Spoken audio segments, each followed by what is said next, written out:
की जानकारी के अभाव में आम जनता का शोषण हो रहा है। कानून की सही जानकारी देने एवं विधिक छात्र छात्राओं का सही मार्गदर्शन करने का प्रयास हम द लीगल टॉक चैनल के माध्यम से कर रहे हैं। तो अधिक समय न लेते हुए चलिए स्टार्ट करते हैं।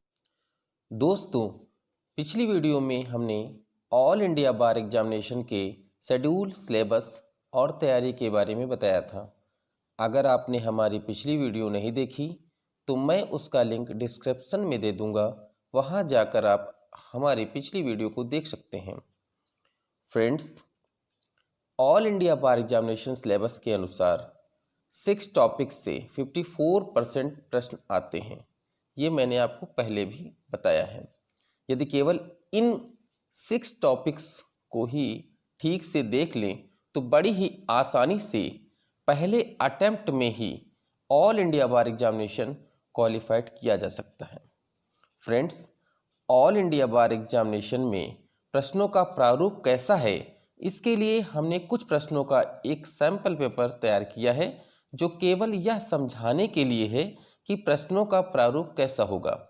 यह एक सैंपल पेपर है, आवश्यक नहीं है कि इसका कोई प्रश्न ऑल इंडिया बार एग्जाम पेपर में आए। यह मात्र आपके समझने के लिए है। फ्रेंड्स, हमारा पहला टॉपिक है भारतीय दंड संहिता आईपीसी 1860। पहला क्वेश्चन हमारा है, भारतीय दंड संहिता 1860 में विधि विरुद्ध जमाव को परिभाषित किया गया है। Option A section 141, option B section 146, option C section 149, option D section 159। अब अगर हम सेक्शन 141 को देखें तो हम देखते हैं कि विधि विरुद्ध जमाव को इसी सेक्शन में परिभाषित किया गया है, क्योंकि 146 में बलवा है, 149 में विधि विरुद्ध जमाव का हर सदस्य दोषी होगा ऐसा परिभाषित किया गया है, और सेक्शन 159 में दंगा को परिभाषित किया गया है। तो इसका सही ऑप्शन है 141। सेकंड क्वेश्चन है, भारतीय दंड संहिता में सद्भाव शब्द परिभाषित है। Option A section 44, option B section 51, option C section 52, option D section 52A। तो इसमें हम एक एक सेक्शन को देखते हैं। सबसे पहले ऑप्शन ए देखेंगे, सेक्शन 44।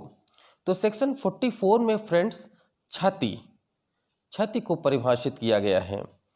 सेक्शन 51 में शपथ है, और सेक्शन 52 में सद्भाव को परिभाषित किया गया है, जबकि 52 का में आश्रय को परिभाषित किया गया है। यानी इसका सही आंसर है सेक्शन 52। अब इसके बाद आते हैं, नेक्स्ट क्वेश्चन है, न्यायालय शब्द को आईपीसी की किस धारा में परिभाषित किया गया है। तो सेक्शन 17 है, ऑप्शन बी सेक्शन 18 है, ऑप्शन सी सेक्शन 19 है, ऑप्शन डी सेक्शन 20। तो हम एक एक सेक्शन को क्लेरिफाई करेंगे, देखेंगे। सेक्शन 17 में सरकार शब्द को परिभाषित किया गया है। सेक्शन 18 में भारत शब्द को परिभाषित किया गया है। सेक्शन 19 में न्यायाधीश को परिभाषित किया गया है। सेक्शन 20 में न्यायालय शब्द को परिभाषित किया गया है। तो इसका सही आंसर है option D section 20। Next question है, दहेज मृत्यु भारतीय दंड संहिता की किस धारा के अंतर्गत दंडनीय है। Option A section 302, option B section 304A, option C section 304B और ऑप्शन डी सेक्शन 498A। अब अगर हम इसमें देखेंगे, सेक्शन 302 हत्या के लिए है, सेक्शन 304A निग्लिजेंसी में डेथ हुई है उसके लिए है। सेक्शन 304B दहेज मृत्यु के लिए है। सेक्शन 498A ये दहेज के लिए प्रताड़ना, यानी 498A में दहेज के लिए प्रताड़ना है। 304B में दहेज मृत्यु है। 304A निग्लिजेंसी में डेथ हुई है उसके लिए है। और 302 मर्डर के लिए, हत्या के लिए है। तो इसका सही आंसर है 304B। दहेज मृत्यु भारतीय दंड संहिता की धारा 304B के अंतर्गत दंडनीय है। अब नेक्स्ट क्वेश्चन है, आत्महत्या के लिए उकसाना आईपीसी की किस धारा के अंतर्गत दंडनीय है? आत्महत्या के लिए उकसाना। अब option A section 9, option B section 8, option C section 7, option D इनमें से कोई नहीं। तो हमें एक सेक्शन को फिर से देखेंगे। ऑप्शन ए सेक्शन 9 है। सेक्शन 9 में वचन, सेक्शन 8 में लिंग, सेक्शन 7 में पद का भाव, यानी कि इनमें से कोई ऐसा सेक्शन नहीं है जो आत्महत्या के लिए उकसाता है। तो इसमें जो सही आंसर है वो होगा ऑप्शन डी, इनमें से कोई नहीं। नेक्स्ट क्वेश्चन है, भारतीय दंड संहिता की धाराएं 304 ख तथा 498 क ऑप्शन ए आपस में समावेशी हैं, ऑप्शन बी आपस में समावेशी नहीं हैं, ऑप्शन सी केवल उच्चतम न्यायालय द्वारा प्रयोग में लाई जाती हैं, ऑप्शन डी साधारणतया प्रयोग में नहीं लाई जाती हैं। तो हम फिर से वही देखेंगे कि जो 304B है और 498A है ये दहेज से संबंधित हैं। 498A दहेज के लिए प्रताड़ना है और 304B दहेज हत्या है। तो दोनों समावेशी हैं, इसलिए ऑप्शन ए आपस में समावेशी हैं करेक्ट है। यानी इस प्रश्न का उत्तर होगा ऑप्शन ए आपस में समावेशी है।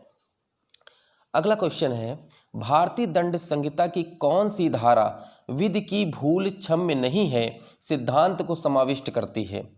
Option A section 77, option B section 78, option C section 79, option D उक्त में से कोई नहीं। तो हम फिर से एक सेक्शन को देखेंगे। तो सेक्शन 77 न्यायाधीश के कार्य हैं। सेक्शन 78 न्यायालय के आदेश के अनुसरण में किया गया कार्य है। सेक्शन 79 तथ्य की भूल पर आधारित है। और सेक्शन डी उक्त में से कोई नहीं। यानी इसका जो सही उत्तर है वो है सेक्शन 79। यानी सेक्शन 79 विधि की भूल क्षम्य नहीं है सिद्धांत को समाविष्ट करती है। नेक्स्ट क्वेश्चन है, भारतीय दंड संहिता की किस धारा में राजद्रोह को परिभाषित किया गया है? Option A section 122, option B section 123, option C section 124, option D section 124 क। फिर एक बार फिर से हम सबको देख लेंगे। सेक्शन 122 में भारत सरकार के विरुद्ध आयुध संग्रह करना है। सेक्शन 123 में युद्ध की परिकल्पना है।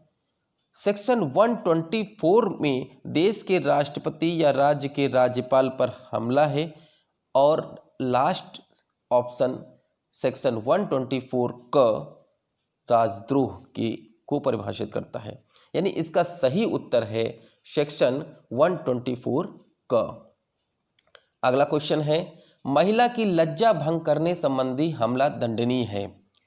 Option A section 323, option B section 376, option C section 354, option D section 452। एक बार फिर से सारे सेक्शन को हम देखते हैं। सेक्शन 323 मारपीट के लिए है। स्वेच्छा उपहत्य कारित करना है। धारा 376 बलात्कार के लिए है, बलात्संग के लिए है, रेप के लिए है। और धारा 354 लज्जा भंग करने संबंधी हमला है। यानी महिला की लज्जा भंग करने संबंधी हमला दंडनीय है धारा 354 में, जबकि धारा 452 घर के अंदर घुसकर मारपीट करना यानी कि गृह अत्याचार से संबंधित है। तो इसका सही उत्तर है धारा 354। अगला प्रश्न है सही सुमेलित कीजिए। सही सुमेलित करने का जो ऑप्शन आएगा, इसमें हमने ऑप्शन नहीं दिया है, उसमें ऑप्शन आएगा ए बी सी डी करके आएगा। उसको आपको जब आप टैली कर लोगे, मिला लोगे, तब आप उसको सही से कर पाएंगे। फिलहाल आप इतना देख लीजिए कि चोरी के लिए दंड, चोरी के लिए सेक्शन 379 है यानी 379। व्यापहरण के लिए सेक्शन 363 है। छल 417, एसिड अटैक के लिए 326 ख। आप टैली कर लीजिए, मिला लीजिए, देख लीजिए।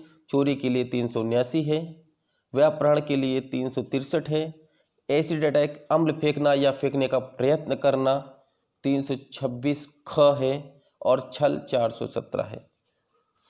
इसी के साथ फ्रेंड्स आईपीसी का आज का टॉपिक समाप्त। मिलते हैं अगले टॉपिक में नेक्स्ट वीडियो में। धन्यवाद। अगर वीडियो पसंद आई हो तो वीडियो को लाइक कीजिए, शेयर कीजिए और चैनल को सब्सक्राइब करके बेल आइकन को प्रेस कीजिए, जिससे हमारी आने वाली वीडियोस आप तक सबसे पहले पहुंचें। और किस टॉपिक पर आप वीडियो चाहते हैं कमेंट सेक्शन में कमेंट करके जरूर बताइए। धन्यवाद।